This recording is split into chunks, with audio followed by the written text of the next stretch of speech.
Hi, everybody. Welcome to Inside IDB. My name is Stacy Cervenka, and I'm the director of the Iowa Department for the Blind.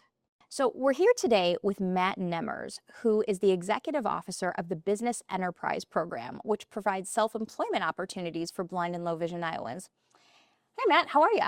Wonderful, Stacy. Thank you. So can you tell me a little bit about the Business Enterprise Program? The Business Enterprise Program empowers individuals who are blind through entrepreneurship.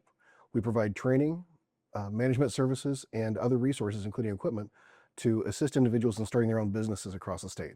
Very cool. So now what do you do for BEP? I'm the BEP Executive Officer, and what that means is I get to work with a team of BEP counselors, our administrative assistant, as well as Carrie Osterhaus, who's the Vocational Rehabilitation Program Administrator. In this role, we provide services to our entrepreneurs throughout the state, including working with clients who are interested in becoming entrepreneurs, those who are active licensees within the program, and making sure that rules, policies, procedures are carried out, and we provide excellent service to our locations. So what kind of businesses do our entrepreneurs typically run? So historically, through the Randolph-Shepard Act, entrepreneurs in the Business Enterprise Program have had businesses in vending and food service operations, whether that's been vending machines, micro markets, or even cafeteria operations. Excellent. Yeah. So I know that there are some blind entrepreneurs who operate, several cafeterias, convenience stores, hot dog carts, coffee carts, just a variety, quite a lot of opportunities. And those are a lot of the historical opportunities. Fortunately, in BEP across the country, we're looking at how to modernize the program and really meet the needs of today's clients. We're finding that people may not have as much passion for vending and food services we've seen in the past. So with that in mind, other states are exploring opportunities such as marinas and doing boat rentals. That's awesome. Another state explored childcare services in the state hospital and providing that as a program. Very cool. And I know some blind entrepreneurs are looking into franchising with, Subway and Starbucks and other different, national chains. Yes, there's even an entrepreneur over on the East Coast that works with a gym as a franchise.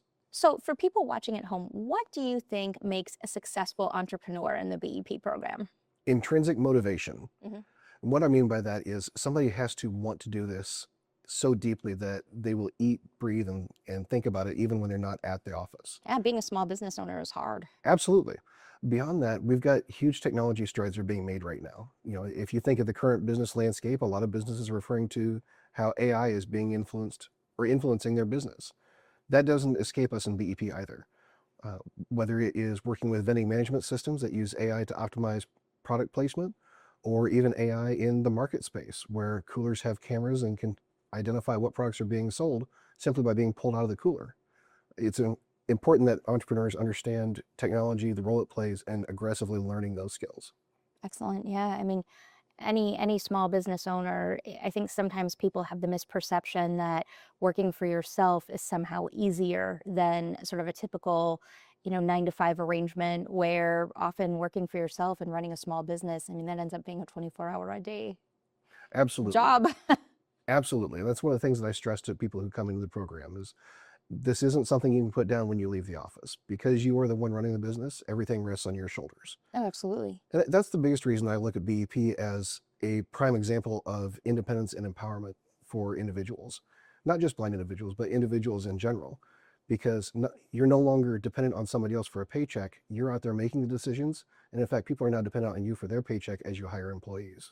And I think people really need to give a lot of thought to that, because if you work for an organization or an agency or a business, you're generally guaranteed a paycheck and you're guaranteed certain hours, and you know that you're working from 8 to 4:30 or 9 to 5, and you know what your salary is or what your wages are going to be. Where when you own your own business, you can have times, I'm sure, where you're doing really well and times when things are lean, and that's hard.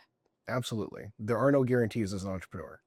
So what kind of training does IDB provide for blind and low vision Iowans who are interested in becoming entrepreneurs?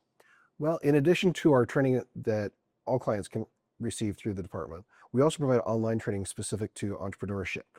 And currently we're using the National Association of Blind Merchants BEPLT training program through Chicago Lighthouse. This is an online course that consists of 12 modules where students are able to do a self-paced training and learn some key aspects of vending and food service operations. Beyond that, they also participate in Safe Serve training through the National Restaurant Association, because all of them have food manager certification when they leave BEP training. We also do a lot of training for in-state information, whether it's how to take care of filing paperwork with a program, whether it is getting set up with distributors, and working with your business long term. So, what advice would you give to a blind or low vision Iowan who is interested in starting their own business? The very first thing I'd recommend is understand your why. Why do you want to become an entrepreneur? Because if you're looking at entrepreneurship as a quick and easy way to get a paycheck, that's the wrong reason to go into entrepreneurship. Some of the best reasons I've heard of people wanting to start their business is because they want to have the pride of creating something for themselves and their community. When you have a deeper reason for starting your business beyond just the dollar figure, it makes it more meaningful and it allows you to be more involved with your business and more forgiving with the time that you're going to spend in that business. So, if someone is interested in the BEP program, where can they find more information and learn how to apply? The first step would be check out our website by going to blind.iowa.gov/BEP. And on there, you can find out all the eligibility requirements as well as what we offer for the program. Well, Matt, thank you so much for taking the time to talk with us. We've really enjoyed having you here today. My pleasure, Stacy. Thank you for having me. Next, we're going to talk with Dwain Sundine, an entrepreneur in the BEP program. So I am here with Dwain Sundine, who is the chair of the elected committee of blind vendors here in Iowa. Hi, Dwain. How are you? I'm wonderful. Thank you so much for being with us today. Oh, you bet. So can you tell us a little bit about yourself and what first brought you to IDB and the BEP program? Well, what first brought me here was I graduated from Iowa State University with a mathematics degree, and I tried for a year to get a position as a teacher and wasn't really able to secure a good teaching job. So I got wind of BEP and thought it might be a good opportunity, and I have never looked back. So what would you say to someone who is interested in perhaps becoming a BEP vendor? What would be the biggest piece of advice that you would give someone who's considering this line of work? I think it's the greatest opportunity for a blind person today. It's a good way to make a living, provide for your family. In my case, I've been able to purchase my own home. I've raised two daughters, put them both through college, and it's just been a very rewarding opportunity. Now, as we've talked about with Matt, having a small business is hard. And I think that sometimes there's a misperception that anyone can have a small business or be a BEP vendor. What are some things that you think people should take into consideration before they decide whether they want to join BEP? Well, it does take a lot of dedication, a lot of hard work. It's in some ways it's 24/7. We're answering the phone, or I'm answering the phone every day of the week, but there is some freedoms with that as well. You know, if you need to take a day off, you can. If you need to schedule appointments, you can. So those are the kind of the ups and the downs of it. But it is a lot of work. You can't come into this thinking that you're going to just work a few hours. You know, it's early in the morning until you're done each day. Well, I think so many people initially are attracted to the idea of being their own boss and, oh, I don't want to have to answer to anybody. But realizing that when you're in business, you do answer. You're answering to your customers. You're answering to, the facilities that perhaps you have your cafeteria or your, micro market in. So, I mean, you're still very responsive to other people. Oh, absolutely, absolutely.